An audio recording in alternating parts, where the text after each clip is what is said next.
In the stillness of the night, a silver fur figure appears in the shadows, its eyes gleaming with starlight.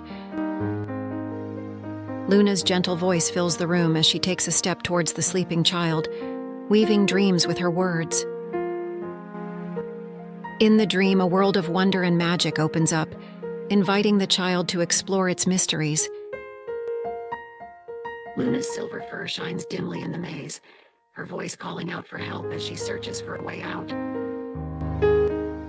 Lily's heart beats with resolve as she steps into the maze, guided by the spectral glow of a wise old storyteller.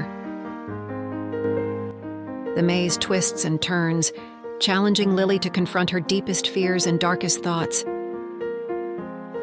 Lily's eyes widen in recognition as she reaches for the toy, a spark of remembrance igniting within her. Colors brighten, shadows dissipate, and Luna's lantern glows brighter as the dream realm comes back to life.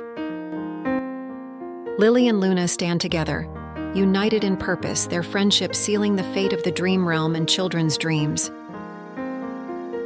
Dreams bloom like flowers, filling the night sky with colors and shapes, a testament to the power of imagination and friendship. With a bittersweet smile, Luna whispers words of encouragement to Lily, knowing that their connection will always remain in the dreamscape. With a final wave of her hand, Luna vanishes into the night, leaving behind a legacy of magic and wonder in the hearts of children.